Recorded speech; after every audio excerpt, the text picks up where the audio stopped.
Hello and welcome to The Top Story, a podcast with the headlines of the day from our correspondents around the world. I'm Qizhi. Coming up in this edition, Russia and Ukraine have made no breakthrough in their peace talks in Istanbul. Palestinians are risking their lives for humanitarian aid amid ongoing Israeli airstrikes. And the South Koreans head to the polls in a snap presidential election. We begin with the Russia-Ukraine conflict. Moscow and Kyiv have concluded another round of direct peace talks in Istanbul, but made no major progress. They did agree, however, on the largest prisoner exchange since the conflict began. Mihail Bardavid has more from Istanbul. On Monday, direct talks between a Russian and Ukrainian delegation in Istanbul lasted less than an hour. Both sides exchanged proposals of their terms for a ceasefire to be implemented. Moscow did not agree to a full and unconditional ceasefire, however, it did make an offer. We have proposed a specific ceasefire for 2 to 3 days in certain areas of the front line. This will now be worked out by our military specialists and with the Ukrainians. Though there were no major breakthroughs during the second round of direct talks between Russia and Ukraine here in Istanbul, the two sides did reach an agreement on a major prisoner exchange, which will include all severely wounded as well as young soldiers under the age of 25. It was also emphasized that these exchanges will continue moving forward. Following the talks, the Ukrainian president's chief of staff, Andriy Yermak, also announced that their delegation handed the Russian team a list of children they want returned to Ukraine. Moscow officials stated they sent children to Russia in order to protect them from the conflict. Ukraine has also again requested the next meeting between the two countries to be between the presidents of Russia and Ukraine. We propose to Russian side to hold a meeting by the end of this month, from 20th to 30th of June. This is crucial for making progress in negotiations process. We've been telling Russia for a very long time, this war must end, and the whole world supports us in that. Turkish President Recep Tayyip Erdogan also stated that Turkey would take steps toward organizing a leaders' meeting between the presidents of Russia and Ukraine, and that he would also invite U.S. President Donald Trump to join. Erdogan said his goal is to turn Turkey into a center for peace talks. That was Mihail Bardavid reporting from Istanbul. Turning to the Middle East. In Gaza, humanitarian aid has become more than just a basic lifeline. It's now a life-threatening pursuit. As Israeli bombardments continue, Palestinians desperate for food and supplies must cross dangerous territory and navigate checkpoints to reach assistance. Nadra Al-Tibi reports. With Israel allowing limited aid entry, distribution points have been designated in areas under its military control, forcing desperate Palestinians to walk long distance to reach them. According to local reports, 31 Palestinians were killed and dozens more injured after Israeli forces opened fire on civilians at 8 distribution sites. These sites, which are operated by the Gaza Humanitarian Foundation, were meant to be safe havens for those seeking food and crucial necessities. Israel has denied it fired at civilians. Wissam Khalid went with her husband to collect food aid, but the trip nearly cost them their lives. Her husband was injured. We went to the Nazarene corridor to receive humanitarian aid, but it turned out to be a huge risk. My husband was wounded. This is the reality in Gaza. Instead of returning with food and aid, we come back wounded, carried away. Mother of 5, Nabila Najjar, is among those who refused to go to the Gaza Humanitarian Foundation's America-run aid centers. I don't want to go to the American centers. This is not aid. It's a trap set for the Palestinian people by the occupation army. The Americans are no better than the Israelis. They might even be worse.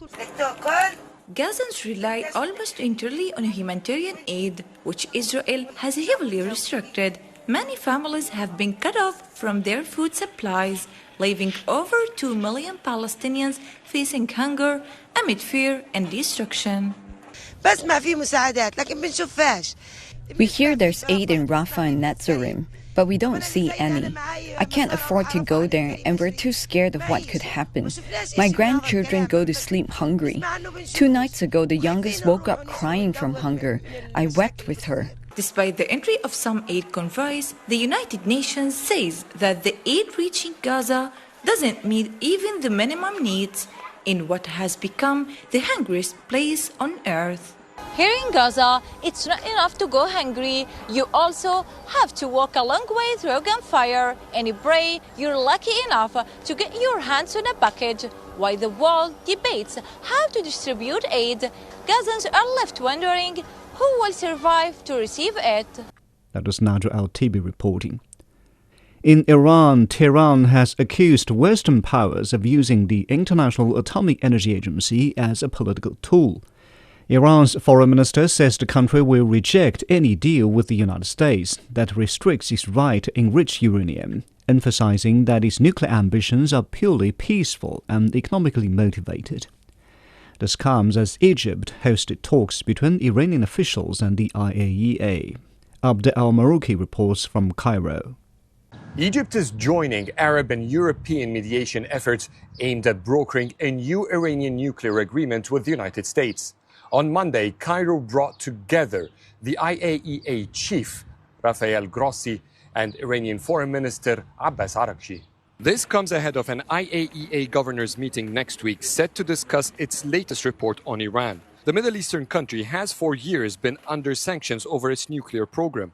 The report says Iran has stepped up its uranium enrichment process, vital in the production of nuclear weapons, and has unreported nuclear activities. In this area of nuclear technology, trust is not enough. Trust is one element, verification is the other element, which needs to be there. So this is why we are here discussing with Egypt, discussing with Iran. There is a need for more transparency. This is very, very clear in Iran that the IAEA is inspecting Iran permanently. We do have a wealth of information of what happens there. And also, when there are doubts, we try to clarify them. Araghchi, on the other hand, accused the IAEA report of being politicized and based on misleading information. The top Iranian diplomat stressed that his country will reject any deal that deprives it from enriching uranium, a process which is also needed in the development of non-aggressive nuclear technologies, such as energy production, medical applications, agriculture, and industrial processes. Enriching uranium is a great achievement and a scientific pride for us Iranians. It is a right based on international law. We reject nuclear arms. We do not aspire to acquire that. If the aim is to deprive Iran from any peaceful nuclear practices, we will not reach an agreement. We want a region free from nuclear arms. The side that has nuclear arms and threatens to use it is Israel. Iran's enriched uranium reserves are estimated to be 45 times more than that agreed upon in a 2015 agreement with the US. Araghchi and Grossi have also met with Egyptian President Abdel Fattah el-Sisi, who warned against any escalation with Iran. Egypt says the Middle East cannot sustain more military escalation that could bring the region into what it called a comprehensive war. For decades, ties between Egypt and Iran have been tense. Recently, though, the two countries have started a period of warmer ties, exchanging official visits, including one by Iranian President Masoud Pezeshkian in December. That was Abd al-Marouki in Cairo.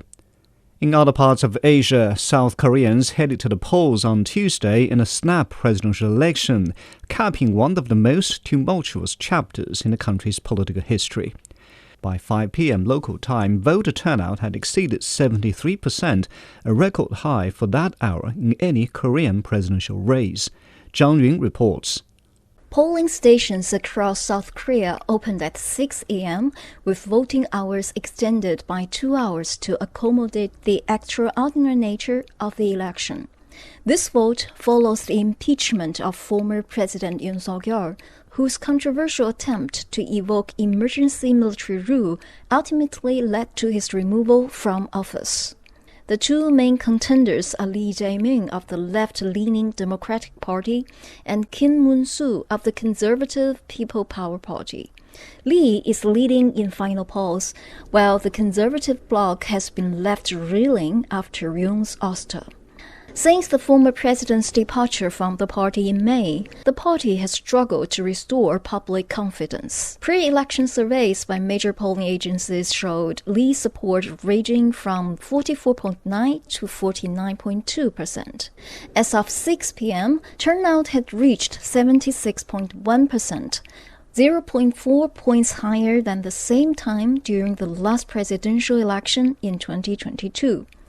The National Election Commission expects between 70 and 80% of the ballots to be counted by midnight, while the final result may not be certified until Wednesday morning.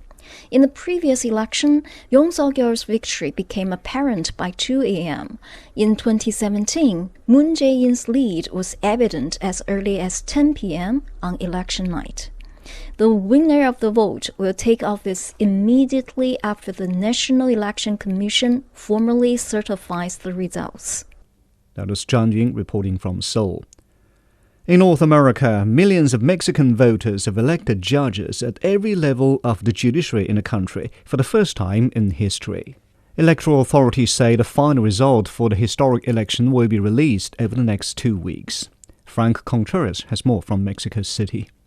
Mexico's National Electoral Institute says out of a possible 100 million voters, some 13 million Mexicans participated in Sunday's historic judicial election. That struck critics as a very low turnout. President Claudia Sheinbaum calls this effort to replace nearly 2,700 judges at all levels, including Mexico's Supreme Court, a success. She says future judicial elections will improve on this one and rejects the idea that this election was designed to consolidate power. If objective was for me, the president, to control the courts, then it would have been easier for me to change the Constitution, get rid of all judges and replace them with my own supporters. No, to heal the judicial branch, we must end nepotism. Voters were given a series of ballots containing dozens of candidates' names. The pink ballots were for the Supreme Court, yellow for other federal magistrates. Mexico's electoral authorities says results from this election will come in stages. Winners for the Supreme Court posts will be ready on Monday. Other magistrates who won elections will be announced later this week and the week after. Lawyer Fernando Diaz cast his ballot on Sunday despite his belief that this election will harm Mexico's judicial system. The judicial system's state of health for me is acceptable, and this judicial reform comes along to really shake up democracy in our country. It will affect one of the most sensitive parts of a democracy, the division of powers. On Sunday, while the vote was taking place across the nation, thousands of Mexico City protesters came and showed their opposition to these judicial elections. In a middle-class neighborhood not far away, voters visiting the capital waited in a long line at a special voting station set up for people traveling outside their voting districts.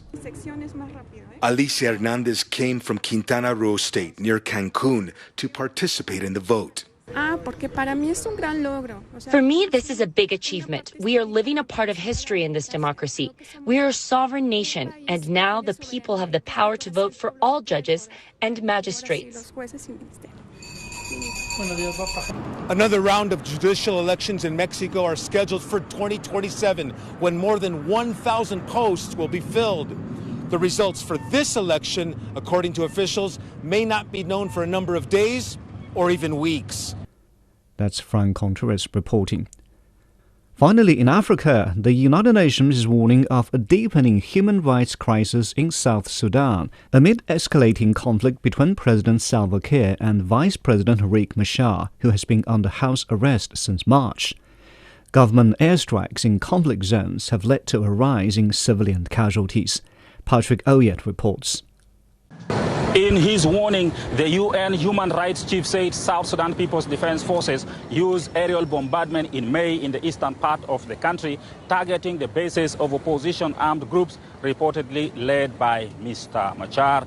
The UN says the government air raids also hit some civilian populated areas, including a medical facility operated by Doctors Without Borders. It further said the fighting led to displacement of civilians and destruction of people's livelihoods. South Sudan's government says the overall security situation in the country is now calm and that it is working to ensure that humanitarian aid reaches those in dire need of assistance. The Ministry of Humanitarian Affairs says it has now begun a food airdrop in Nasir and Olang in the north of the country. Fighting broke out in Nasir and spread to Olang in March and April between government troops, armed civilians and opposition groups. Several people were arrested under suspicion of being involved in the fighting or instigating the violence. Those arrested remain in detention without trial, and South Sudan's government says once investigations are concluded, those found innocent will be released.